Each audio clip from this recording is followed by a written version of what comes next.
A very warm welcome to a new episode of Leaders Talk.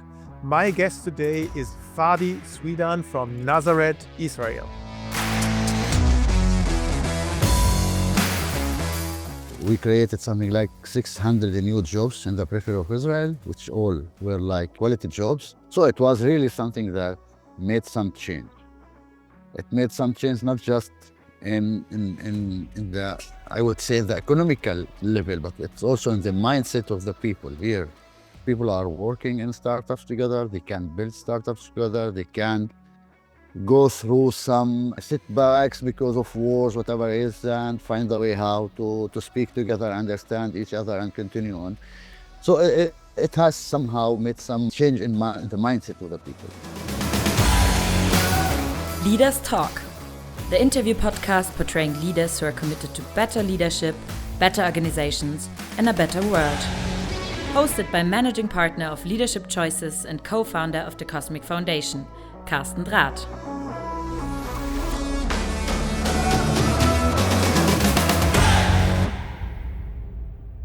This podcast is a first in many ways. It's the first podcast with a person from Israel, with Fadi, and it's the first podcast that goes into the venture capital space. And here we have a combination of both. So Fadi is Israeli of Arab descent. That is 21% of the population of Israel, but they only participate to 2% or less than 2% even today in the startup ecosystem, which is very popular and strong in Israel, and it's very tech-based. And we will learn why that is. And Fadi's work since 2011 is how to bring founder teams of the Arab society and the Jewish society together, to work together, to trust each other, and to be successful as entrepreneurs, and how to change actually the narrative and the role models for Arabs in Israel, what kind of role models they have, what kind of careers they want to achieve, what is possible for them. So they have created over 70 startups, creating several hundreds of jobs, 25 million investment simply in these hybrid environments. And now there are Israelis of Arab descent in leading positions in major companies. And this obviously has changed also what people are studying, what Arabs are studying in Israel. And the number of people studying MINT topics like software engineering and IT and electrical engineering has increased dramatically. So great story, very inspirational, change on societal level. How about that, right? So let's go right into the podcast, the interview with Fadi Swidan. A very warm welcome to Fadi Swidan. Welcome to the show. Welcome to Leaders Talk. Thank you very much. Thank you. I'm happy to be here. Fadi, I'm excited because this is a premiere. You are the first person from Israel on this podcast. You are the first VC, venture capitalist, on this podcast. So, and there's so much to explain with Israel and everything. So, where to start? So let's start at the beginning. What do you do? Well, I'm now the VP of marketing and business development at Takwin VC, Takwin Venture Capital. Takwin in Arabic means Genesis, creation. And like its name, we are the first and only VC here in Israel, focusing on investing in startups that owned by Arab Israeli entrepreneurs. We invest in the very early stages of the startups and looking for groundbreaking technologies to do that. Before that, I was the director of the Hybrid Accelerator and the Nazareth Business Incubator Center, which were the first accelerator and incubator here in Israel, helping Arab entrepreneurs to build and start and launch their startups. My background, I born in Nazareth and I'm living in Nazareth, the city of Annunciation, if anyone does not know. I did my BSc in the Technion, Industrial Engineering and Management, finished in 91, 92. After that, I went to US, I did my MBA. I came back in 97. The main reason for me to go to US was that I couldn't find a job that time here in Israel, because all the high tech and all these new industries were somehow related to security issues, and because of security clearance issues, I couldn't find a job. I couldn't find a way to find a job here. So I decided to do my MBA in US. I did it and I came back here. Tried a lot to be an entrepreneur and failed twice actually. Maybe this was somehow uh, something that helped me to understand more what exactly we need in the Arab society to help entrepreneurs who are really talented, have the experience to build their startups in the right way. Wow. Okay. So let's decompartmentalize that a little bit. So the 21% of the population of Israel are Arabs. If I'm an Arab in Israel, how is my life different than if I'm a Jew in Israel? Well, it's different in a lot of ways because you are somehow with the community that is marginalized from a lot of things here in Israel. By law, we are somehow defined as a B citizens by law. It's not like the Jewish one. We are less than the Jewish ones. And because of that, we lack a lot of opportunities for growth. It's very difficult for us to get to the new, I would say, prosperity fields of jobs or high tech or innovation as the Jewish side have. But at the end, I believe, okay, so you are not defeated unless defeat is accepted. And what we are trying to do here is to find the ways how to build this kind of new industry, innovation, tech, also in the Arab society, to bring more and more Arabs to be part of that, and to find the ways how to engage with the ecosystem already working here in Israel, so we can facilitate these opportunities also for growth and scale for these entrepreneurs. It's not easy. We have a lot of obstacles and a lot of, I would say, conflict, and in a lot of ways, it's like when to start to work like in a startup or a business with Arabs and Jews like partners in building this business, it's like very strange thing, I would say, here in Israel. It was the same when we started the hybrid accelerator. Maybe I can explain more after that, but it's a way of how we can find our path to engage with the new industries that can bring more prosperity, growth to the Arab society, not to be just 1% or 2% of this industries, while we are 20% of it. Not to be 50% of the families living under the line of poverty here in Israel compared just to 10% in the Jewish side. So we have to find ways how to change this. And to change this, I think we have to penetrate the new industries and not to stay just in the traditional industries that we have now in the Arab society. Understood. And Israel is very successful in the startup business, especially in the technology and information technology startup business. Why is this actually? Why is next to the US, Israel would be the country that comes to mind when it comes to high tech, deep tech startups. What's the reason? Well, I think there is a lot of reasons. As once one said, I forgot his name. Success is not a random action. It's a lot of environmental, a lot of rise conditions around it. So from one hand, Israel started, all the big boom started in the 90s. The government that time launched 8 VCs under the name of Yuzma. The government gave 50% of the money, and they asked the private sector to bring another 50% for each VC.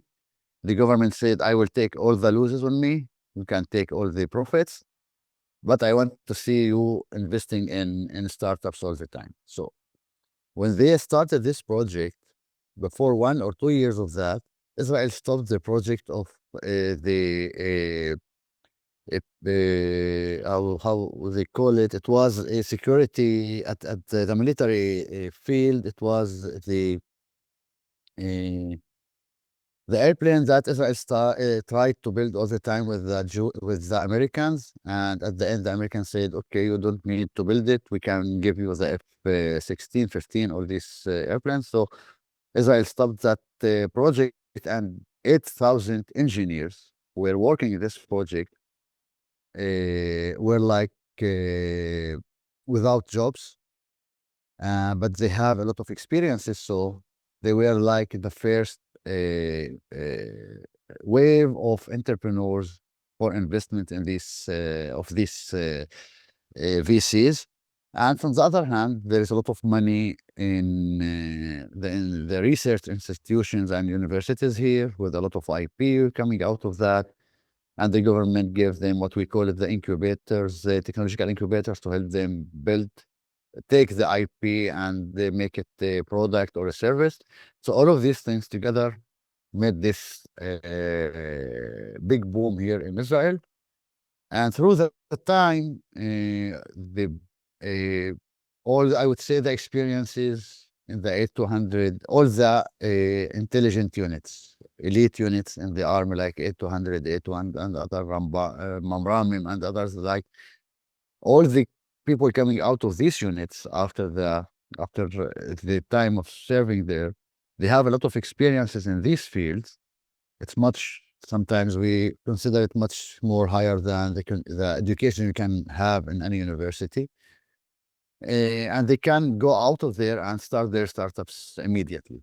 So all of these things together make it like this is the place to build startup, to have the opportunities for having money and investments, and after that, scaling outside Israel. Okay. I just want to shed some light on this because this is pretty unique that the military sector has such an important play or influence on this. So the A200, this is a unit within the Israeli military that is focusing on information technology, on hacking and everything, and they are a legend almost. They have a legendary status because probably, I mean, you can tell me the exact number, but a lot of the startup founders and the ones who exit successfully, they have an A200 background. Is that right? Yeah, the 200 people are, I would say, maybe the main catalyst of the high-tech industry here in Israel. A lot of them are sitting also in big multinational companies with, in great jobs. Some of them are with the VCs, others are doing startups and so. Some of them are also angels. So it's like they are really main part of what is going here in the Israeli high-tech industry. It's not just them, there's another units also, but they are like the core of all the cyber security are coming out of Israel. And through the years, I checked it, like when we started in Nazareth in 2012, they were like 60 to 70% of the startups here in Israel.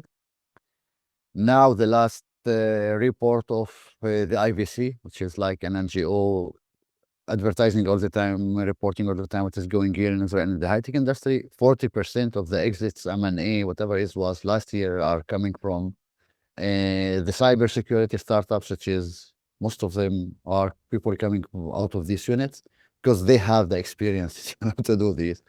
You can't find, for example, Arabs in this field, in the cybersecurity, because we don't have the experience. Like Arabs are not in the army, so no one also have these experiences from the army. So no one is actually trying to run or to build a cybersecurity startup from the Arab society. Right. You can find us in other verticals.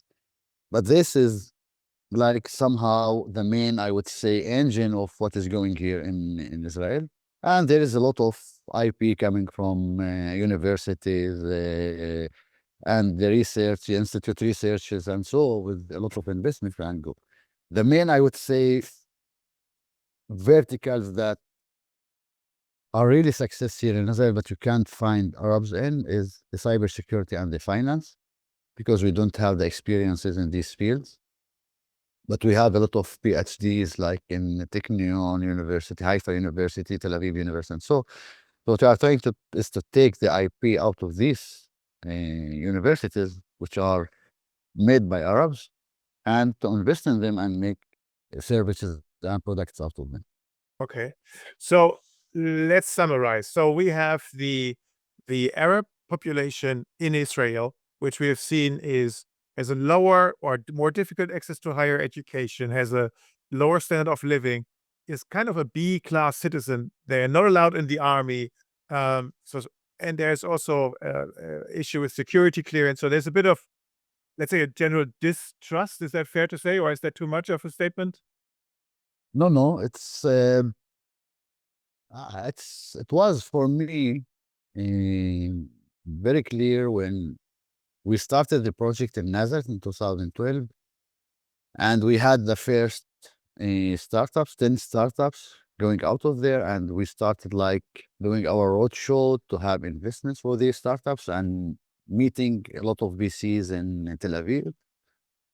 It was very clear that there is a problem of trust for these investors to put money in Arab entrepreneurs. So it can be because a lot of a lot of things. It's not just because they are Arabs, but it's one of them. But adding to that, for example, all the political historical issues that we have between Arabs and Jewish here, and putting on that all the success stories these VCs already have, or these investors already have, because of investing in a very specific profile of entrepreneurs here in Israel. They will prefer investing these kind of startups than to invest in Arab startups. The distance between them, like the Arabs usually are sitting in the periphery of Israel, while all the others are sitting near the VCs, like they can drink coffee afternoon in Rothschild or whatever. It makes it a lot of things that makes this very risky for these people to invest in Arab entrepreneurs, especially the background or the different profile of the Arab entrepreneur compared to the Jewish one. And part of that is mainly the trust. How? Because when any investor is coming to invest in any startup, he has to give the trust, first of all, to the entrepreneur. I trust you. I know that you can do this. I believe you that you and your team will go and succeed and do this and that.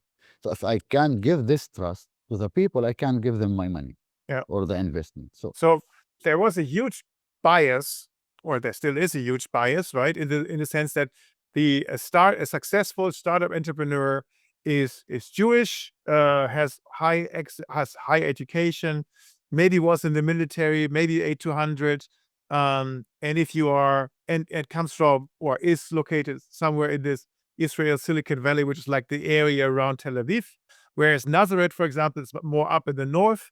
There's a bit of a distance in between, even though if it's not a humongous distance, but still, you cannot drive over for coffee. So you're further away. You are not part of the in circle. You're part of the out circle.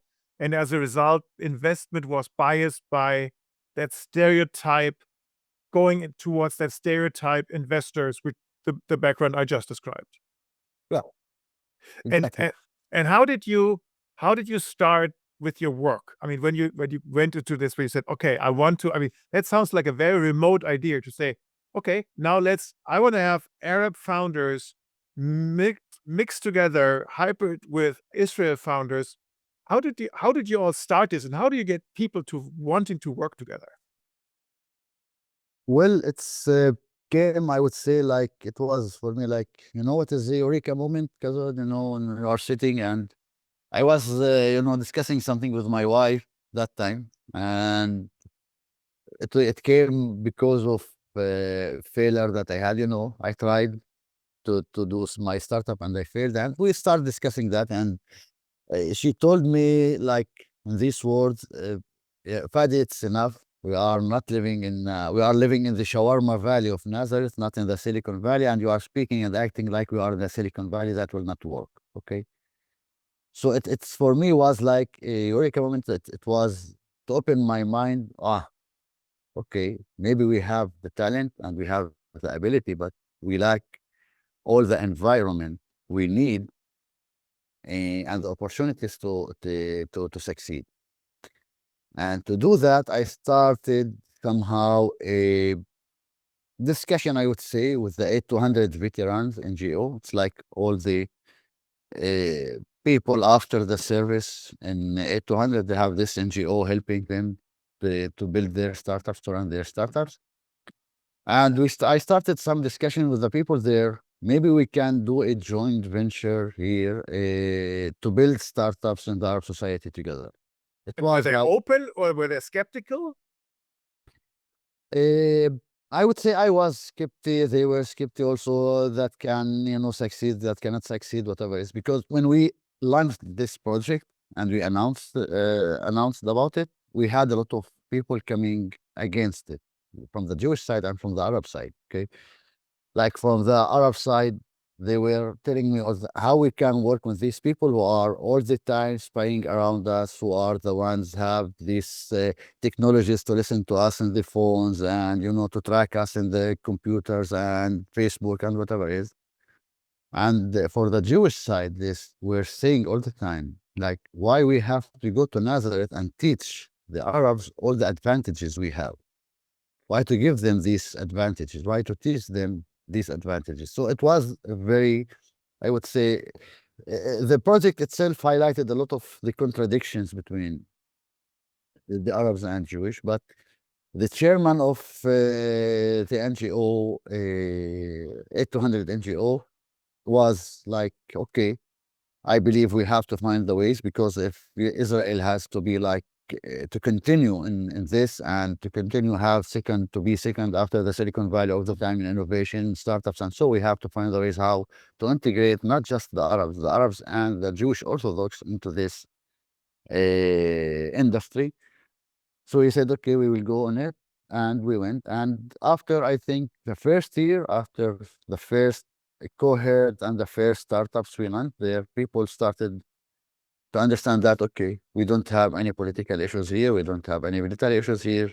The people are working just to build new technologies and startups that can help also the Arab society in new jobs, more money to come. And so, for example, in this a project we launched since 2012 till 2020, 70 startups. We created something like 600 new jobs in the periphery of Israel, which all were like quality jobs. Wow. And we succeeded to have $25 million investments for these startups, including also grants from the IIA Innovation Authority here in Israel. So it was really something that made some change. It made some change not just in the, I would say, the economical level, but it's also in the mindset of the people here. People are working in startups together. They can build startups together. They can go through some setbacks because of wars, whatever it is, and find a way how to speak together, understand each other, and continue on. So it has somehow made some mind change in the mindset of the people. And eventually it led to foundation of the hybrid incubator, which was kind of also picked up by the Israel state to say, that's actually a good idea. Let's put some money to it. And how did that work? And what do you do there? Well, through the years, the Minister of Economy saw that this project is really working and that we have Arab talent people that can build startups and they have experiences to be in startups. And that, from the other hand, the 8200 NGO or people from the 8200 NGO are saying, Wallah, there is really great technologies here, and we put our stamp on these startups and on these people, and we are bringing our people also to be part of these startups, to be co-founders in these startups. So things can work. We can build startups. We can bring new economy or industry to the Arab society, also to the periphery of Israel, not just the Arab society here, but also all the periphery of Israel, Jewish and Arabs here. So why not to expand this project and have more places doing that also? So in the Arab society itself, now we have another 5 projects similar to this in Arab cities, and we have one also in Jerusalem, in East Jerusalem, working with the Arabs in East Jerusalem. And there is a lot of incubators like this also on the Jewish side, in the periphery of Israel. So as a model, they saw that it can work and it can bring more opportunities and help and support and mentors to the entrepreneurs in these places. And it can expose the VCs to new investments, opportunities and ideas where they can find maybe new kind of entrepreneurs, but with potential, I would say, technologies to change things and they can invest in. Okay. Okay. Fadi, what are like one or two stories of, startups, founder teams that you're particularly proud of? Well, I'm proud a lot of startups that came out of a hybrid. We had some success stories. I maybe can mention the startup Shield 34. It was at the QA segment, and it was launched in 2017-18 and was acquired in 21 by Radview, an American company at the QA also. So it was like an exit, but it was a very small exit. It's not the number that usually the Israeli ecosystem speaks about. It's not the billions and so, in money. It was much more less. But for us, it's a success story that we can speak about and we can bring this. By the way, the founder of Shield 34 is now, after 3 years, is the CEO of Radview also. So one Arab entrepreneur from Nazareth is now also the CEO of Radview, a US company. So it's for us, as I say it, we have a new role model Absolutely. for the new generation. You can see this man from Nazareth who built this startup that was acquired by this company is now the CEO of this company. So it's like a real success story and a real role model that we can really, give our new generation. Other stories for a startup that did now his B round in the US with a lot of 10 millions of investment. His name is Terramount. He's for Hisham Tah. He's a PhD in physics from the Hebrew University, and he founded a new way for transforming data in chips by using fibers, optic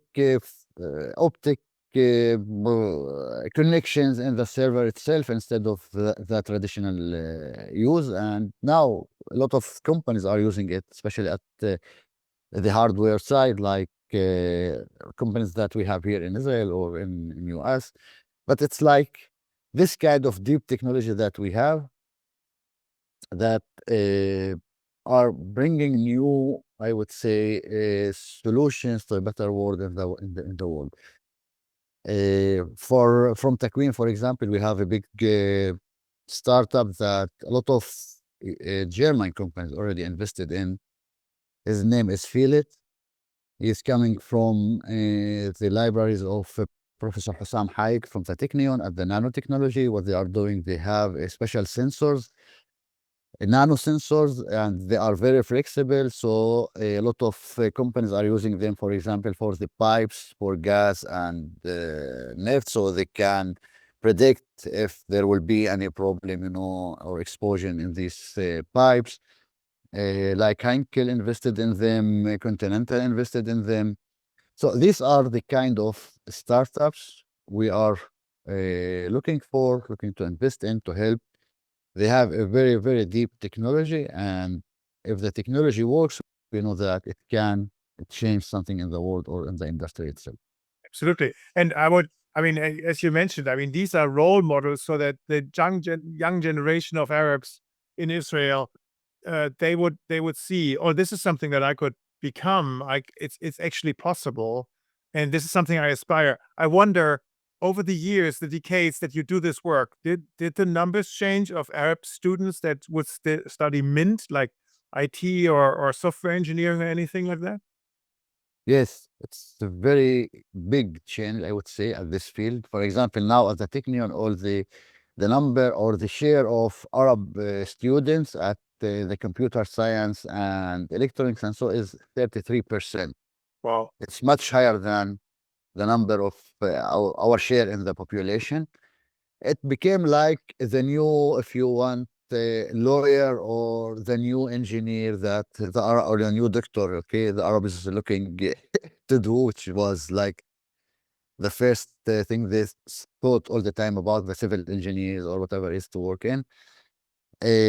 Because they can see now there is a lot of success stories. For example, at the employing side, we have one from the Arab Society from Haifa, John Srouji, is now the VP of Apple for a lot of years. So they can see that people who are really coming from or working in this field, they have the ability also to be a success people and to have or to be part of the management of these big multinational companies. Or Hanna, Ziad Hanna, he's the CEO of Cadence here in Israel. So they can see that success stories can be done. It's not something that where you was born is somehow can limited you if you have the ability and you are not fearing, to when we started, it was like it was my feeling. I'm not sure if we don't have any research about it, so I'm not sure it's true or not. But the fact was for me that the Arabs are somehow fear uh, their fear of failure is much higher than or stronger than their desire to success. They all the time have this fear of being a failure. So they don't have or they didn't dare to do things because they want all the time to be just in the comfort zone of them to work in places that they know that okay, they can do it and they have the salary and that's it. Somehow these success stories or these entrepreneurs started to change this, to make this shift in their mindset. The other people, okay, you can dare, you can dream, and it's okay if you fail because you can fail first time, second time. It's not a failure, it's a lesson that you learn from. You can go up and continue. And at the end, you can succeed because a lot of people already did it. You can see this and this and this. These are success stories, people who failed first time, second time, maybe, but after that they succeeded because they took the failure as a lesson, not as a failure. And that's it. We are sitting here and we are not moving more. That's This amazing.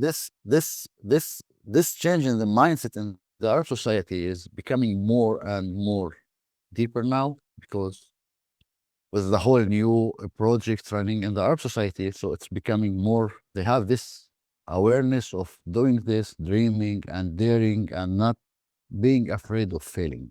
Okay. Okay. Wow. And talking about failure, I mean, startups, it's in the nature of the business that a lot of startups fails, 80, 90%, probably more. And if you're in the deep tech, probably even more because you have no idea if it's going to work, right? Is there any numbers available, like do hybrid founder teams compared to pure Jewish founder teams have more success, less success? Is there anything that we can learn from this?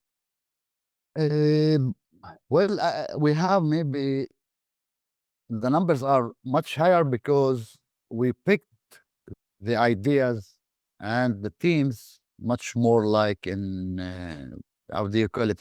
We worked on picking the ideas and changing the ideas all the way with the mentors to make this success. It wasn't just to have the entrepreneurs try to help them a lot somehow, and that's it. It was to work with them hands on. Okay. The mentors worked with them hands on to bring them to success stories. So we did a lot of work with them to bring them to this. With that, the numbers like 10% of them are still working and have success stories. And so someone, for example, I didn't mention that we had a startup that was acquired by Amun VC, venture capital, and was merged with another startup that was in that Amun has because the two worked in the same, to solve the same problem, but with the different technologies. So they bought this startup and merged it with the one that they have. So we have some success stories. Uh, to make, I would say, the real shifting of the mindset, the quick shift of the mindset, uh, we have to have a real big success story like Wiz that was acquired before 2 weeks by Google with $32 billion. Okay, it's at the cybersecurity, okay, but we don't have startups or entrepreneurs from our society at the cybersecurity because we don't know anything about it. We don't have the experience working in it. But to have a big success story like this can make a real shift in the mindset, and we can see more and more entrepreneurs daring to do startups, launching startups, because they have this role model. Maybe as someone told me once, if I think it was your party, if I'm not, if I'm not wrong, he told me when the mother in the Arab society will start to tell her son, I want you to do like this one, like this man, go and do a lot of money and do exits and not to be an engineer, it can change. So it's like we have still a lot of work to do. We are not still, we are not there. But I think as we are, the steps we are doing are taking us to the right, I would say, in the right path. That's amazing. You're really talking about change on societal level. This is really inspiring. And the hybrid incubator, that idea was then also later copied all over Israel, and similar organizations were founded, Fadi, right? Right? It's not just here in Israel, it's also in Europe. I had a lot of people approached me from, at that time, Europe had some problems with the refugees and immigrants coming from Syria, Iraq, and these places. And they thought that the hybrid model can maybe help integrating the immigrants and refugees with the social, cultural, economical, the country, and in the country. So, for example, some projects were launched in the same, I would say, concept in France and other places, trying to find the ways how to integrate these people and bring them to do something that can really give them some hope from one hand, but also connect them with the ecosystem and the culture, social, economical issues in the country itself. So it was a lot of it was like a lot of published. Also, I have someone also from Germany who did his MA, like thesis of the MA on this project. He was here in Nazareth for 6 months, something like that. He collected all the. I think I still have his paper also. It has somehow, the main change was because it wasn't just eh, something that is working at the economical issues, or economical level. It has also some social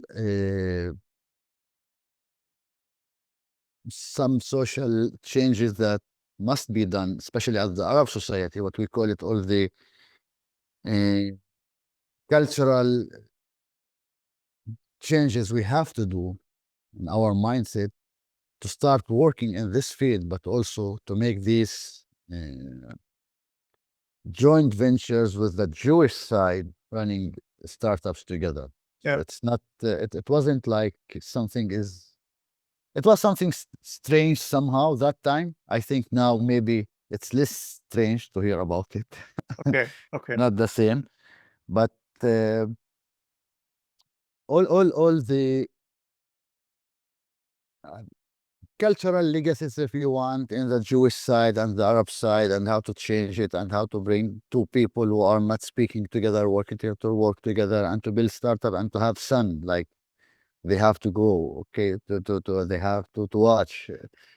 It has something that was a little bit new, maybe, and because of that, the project was interesting, maybe to some places that really needed a new model of integration between communities. Yeah, and I like that it is playing to the strengths and to the creativity and to the talents of the people rather than giving them some sort of aid or support, but really making Yeah. them successful or helping them to become successful in their own rights, right? As a creative entrepreneur. In- And Fadi, you moved on and you turned this story, or you continued your story in a different setting, and now you're part of Takwin VC, so you're a venture capital fund. Is that fair to say? And you're also focusing on these hybrid founder teams. Exactly.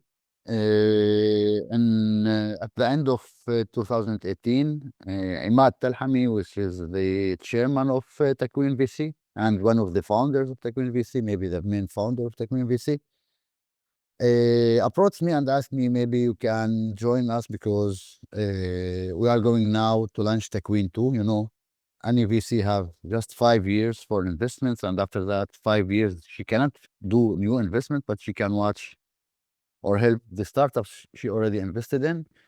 And we are because they want to launch Takwin 2, we asked me maybe you can join us, so I joined them.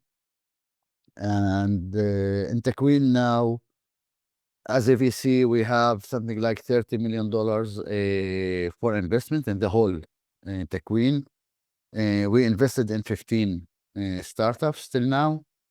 And our focus is to invest in startups that have at least one Arab Israeli co-founder from one hand. From the other hand, that these startups have a really groundbreaking technologies that can change the industry itself. We have this policy of not investing, for example, in any gambling startups or military startups, weapon startups, what we call it now, defense tech startups. We don't invest also in startups with, how do you call it, these new gambling issues. You know, we are trying to be more at the ethical side of the investments. And I think we maybe next year we have to start thinking about having Takwin 3 because we are really very, very, you know, close to that. We will finish the money we have for investments and we have to have new money. But meanwhile, we have startups that are really doing great in Takwin, like Imagery, which is working already also in Germany with the Continental. It's like autonomous driving cars, and the technology is used in a lot of companies in Germany. Feel It also is working in Germany. So we have somehow companies already all over the world. They have the technology, the proof of concept of the technology, and they started working with the big companies all over the world. And we have the new ones, which are really very small, that we invested in the last year or this year. So they are really still at the very beginning of it. Okay. And I mean, if there's a, an entrepreneur or senior manager, executive from a German company listening to this podcast, listening to our conversation, Fadi, I mean, what would you want with them? Would they be open to do, business with you, or would you be open to do business with them? Of course, I would take him to the spiritual side of it first of all. You know, here in Nazareth, we did it once with a very big miracle with the Christianity, which already impacted billions of people. And I believe that the next big thing also will come from Nazareth. So we are very open to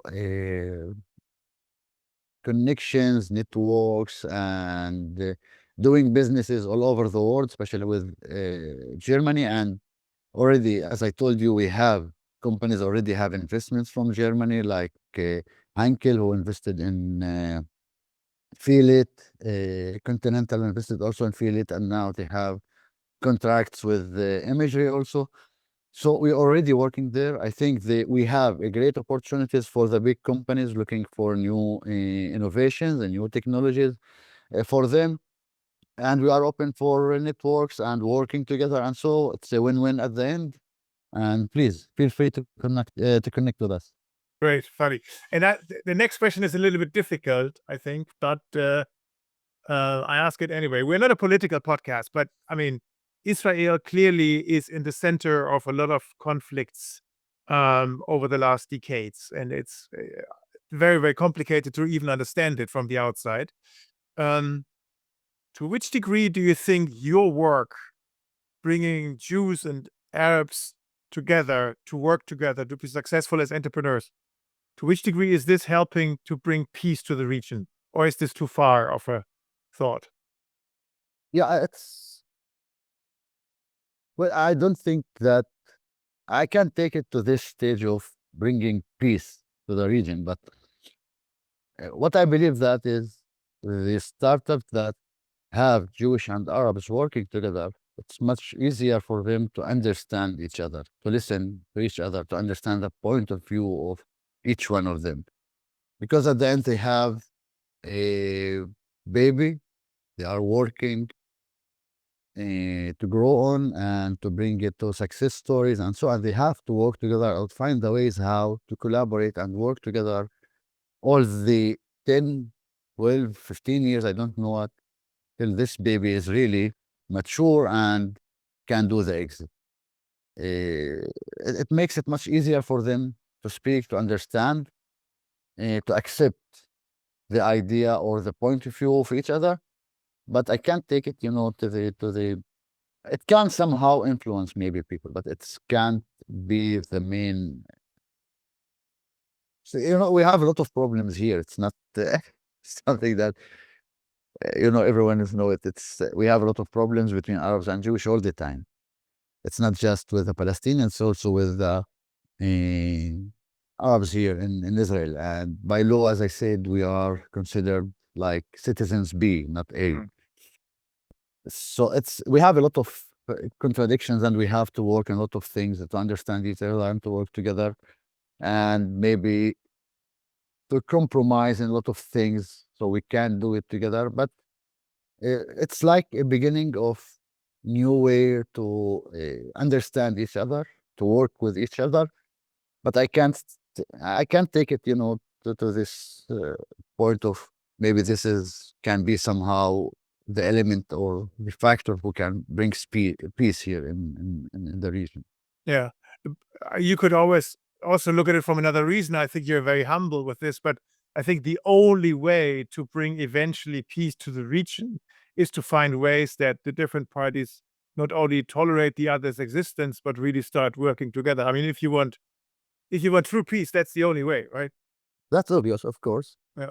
But with all the differences and ideas that we have, like from one side here and the Arab world and Hamas, I don't know, Hezbollah, it's a big, it's very complicated issues that I don't know how. At the end, I think we have to find the ways how to speak to each other and to sit around the same table and find the ways for solutions. Okay, we have to compromise on this, and these people have to compromise on this, and we have to find the ways to find the solution at the end. We can't, you can't live all the time in this kind of war and this complex, area environment all the time, tension environment all the time. But how it can be done, I really don't know. Yeah. But you're doing something, and this is What we great. are doing is, at the end, I believe that we are somehow impacting here the living of the Arabs, and we are bringing them more and more opportunities, which is the main, I would say, obstacle we have, the lack of opportunities.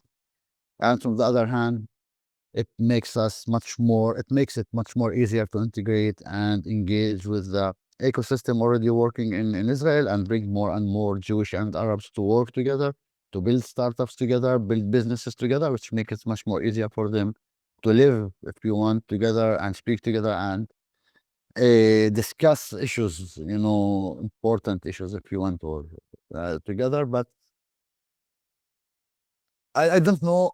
I can't, imagine where it can take us. But at the end, the the success we have in building startups are bringing more prosperity to the Arab society, more quality jobs to the Arab society, and the periphery of Israel is something that we can say, okay, we did it. Okay. And here is a remark on our own behalf. we would like to spread the word of our little humble podcast. Why? Because of the great work that people are doing that we are portraying in this podcast, like Fadi Swidan. So why don't you think about 5 people that should hear and learn about this podcast and just spread the news? So think about it. Who would that be? Like right now, 5 people, 5 names. Who comes to mind? And then send it to them, so that they can also listen and learn from the great projects that people do all around the world, projects that give us hope that things can get better, that people can work together, that that war is not the answer to everything, that but actually a peaceful collaboration to create prosperity. So please help us spread the word. Talk to people, talk to your friends, about our little humble podcast. And now back to the interview with Fadi Swidan.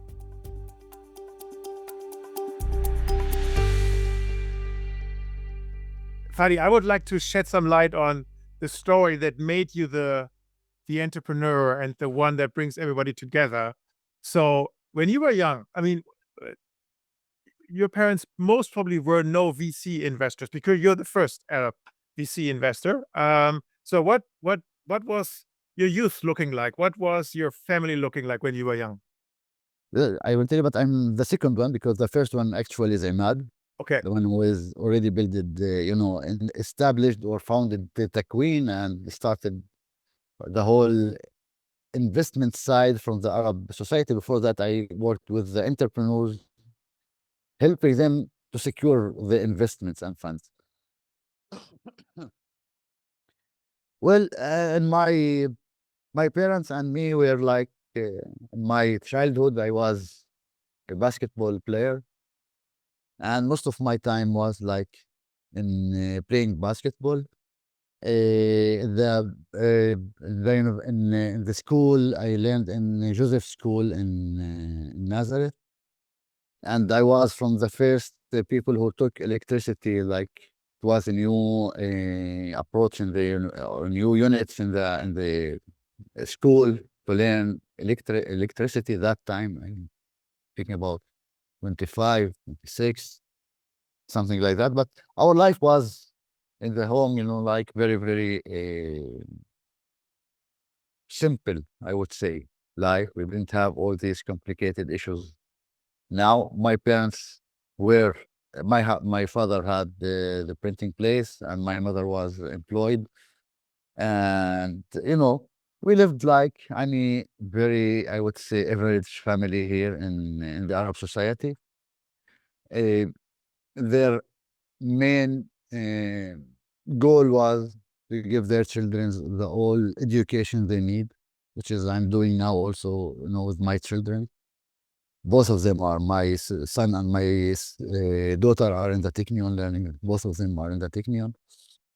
We believe, as they believe, the education is the main differentiation that can help minorities in any place. If you can look at also for the Jewish side, for example, in US or any place, the education is the thing that is giving them the opportunity to be in rules that can impact decisions or change maybe sometimes decisions or help, if you want, the Jewish who living here somehow.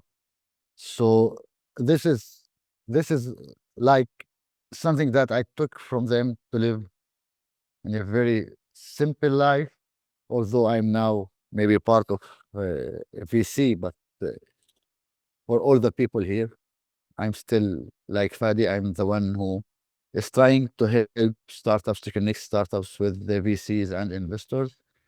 And the main, I would say, activity I love to do now instead of playing basketball, which I can't do it now.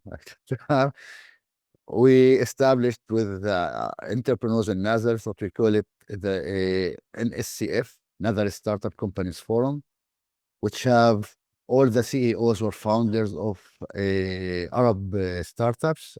We call it Nazareth because we started it in Nazareth also. We have there something like 70 founders. And what we are doing all the time, we are meeting each 2 weeks, something like that, discussing all the obstacles, all the startups is facing and trying to find ways how to help these founders, to continue. And at the same time, these founders are helping the new generation of entrepreneurs because they already did some steps or some road, and they have some investments, So they are helping the new generation of how to do things, how to connect with people, how to prepare their presentations, how to prepare their pitch, all this things. So I have a lot of, I would say, enjoyable time, when sitting with these people and speaking about it. But the life itself, from one hand, it was like I understand from the school that as Arab, I don't have a lot of opportunities. I have a lot of obstacles and maybe invisible limitations in my road here in Israel. And because of that, a lot of Arabs are thinking all the time of relocation or leaving Israel and going to, other places like especially Canada or Australia, these places. But from the other hand, uh, for me, it was okay. I will try to do something also here because of that. I came from US 97 and I said, okay, let me try to do something here before I decide, like that's it. I'm leaving and going to live outside Israel. I failed, but after that, from failure to failure to failure, you can learn and learn. And after that, maybe you can do something that can succeed. And that's what happened. And I don't think the success I did is really a huge one because the impact is still very small. Like the whole number of startups here in Israel in the Arab society is something like about 150 startups, while in Israel, in each minute, you have something like 10,000, maybe more, 9,000, 10,000 startups. So we are still very, very small in the number of startups. So I can't say like it became a mainstream industry in the Arab society. We are not there. We still have to do a lot of work. And I'm happy that there is a lot of people, NGOs in the Arab society who are now saying that we have to find the way how to integrate to this and how to bring this industry to be part of the Arab society so we can really upgrade our life here or standard of life here in Israel. Yeah, this is, I mean, this is a multi-generation project, I would say, right? And this is a momentum that is building now, and this momentum will continue, and it needs many, many different players to do that. But I think to have that is great. And what I like particularly is that you came back to Israel, became an entrepreneur, failed, as you said, number of times, and you could have said, "Screw it, I give up." You could have said, "I'm going back to the US." You could go anywhere, and yet you turned it into, "Okay, maybe there's something wrong in the frame conditions. How can I change the frame conditions?" Which is, wow, I mean, this is a big move. Was Is there anybody inspired you to do that? I mean, did you come up with this with yourself, by Yeah, yourself in this? I told you it was more of the sentence my wife told me that time. As she said, we are. I call Nazareth the shawarma valley. You know what is shawarma, yeah? Uh, the main road in Nazareth is all places of shawarma and food. Okay. Uh, What's shawarma? I don't know what it is. Shawarma, how to say it in English? It's like this meal that is running all the time, and they cut it and put it in breads. Oh, yeah, a I kebab. don't know how. Something like kebab. Okay, Okay. very similar to kebab. So the Nazareth main street is like all places of kebab and food, and we started in the middle of it. Like we are in the middle of the shawarma valley. So the point of view was when I heard my wife saying that to me, okay, you are living in Shohai, all of it is food and traditionals, and no one is speaking the language or the terminology of high tech or investments or technology. And you are acting like you are in the Silicon Valley, each one of you, instead of kebab, is another startup or another VC or another incubator, accelerator. It's not the situation. And I'm in Nazareth, and I know a lot of people around me, and also the ones who were with me in the Technion, and after that, they all are thinking of what we can do to run our startup, to establish our startups, to go out from working in big companies and start our own businesses. So my point was, okay, if we are sitting in Nazareth, we have to find the ways how to bring opportunities to these people, how to bring money and investment to these people. But the ones we are looking to connect with are sitting all the time in Tel Aviv.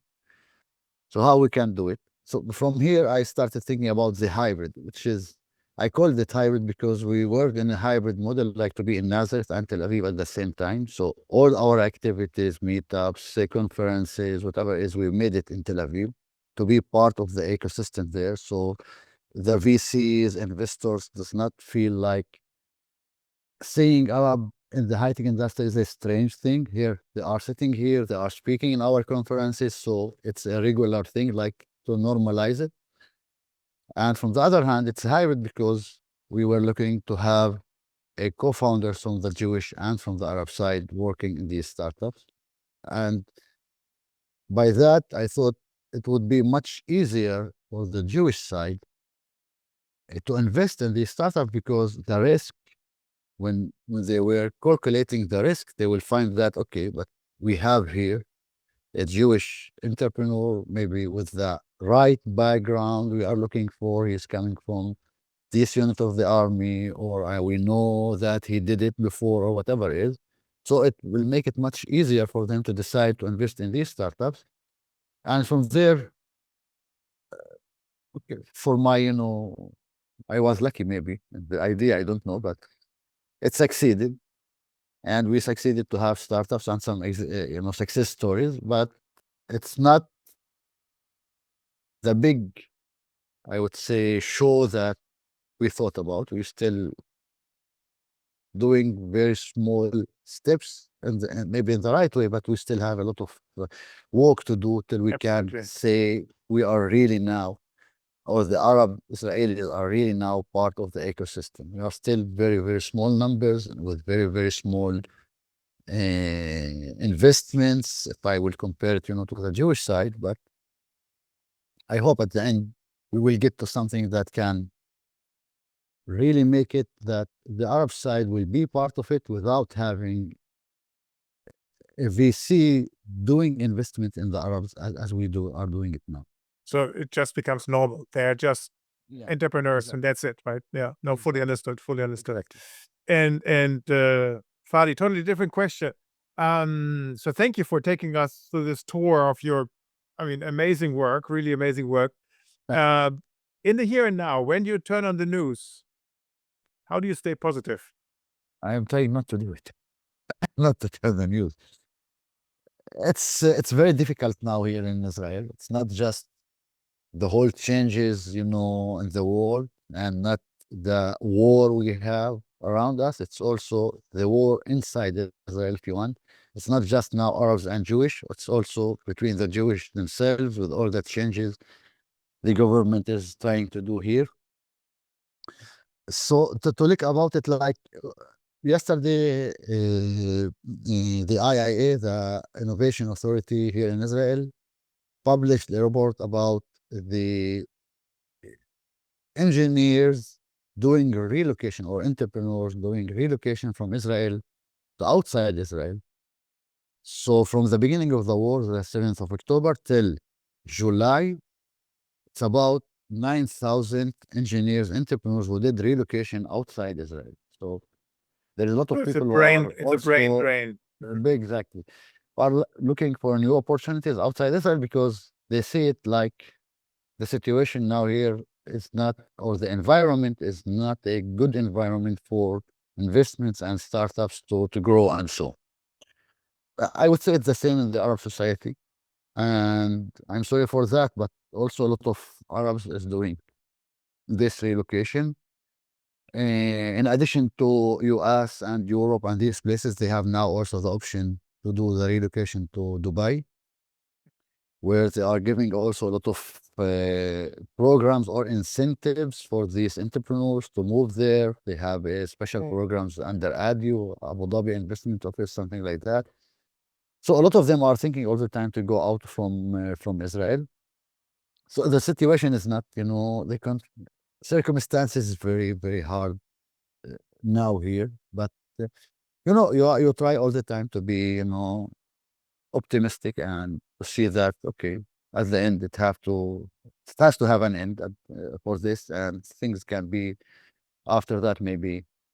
Now you think we are at the bottom of it, and from here we can just go up another time. I'm not sure about it, but I try to think like this all the time to convince myself that okay, we are at the bottom now. It will start now becoming more and better and better and better. Then we can go back to what we were. But as I say it, it's not easy for the other entrepreneurs. It's not easy for people who are finishing now, graduating now from the Technion or another university. They are thinking all the time to continue their learning for MA, PhD, whatever it is, outside Israel, not here, where they can start their lives there, establish, their homes there, and so it's not.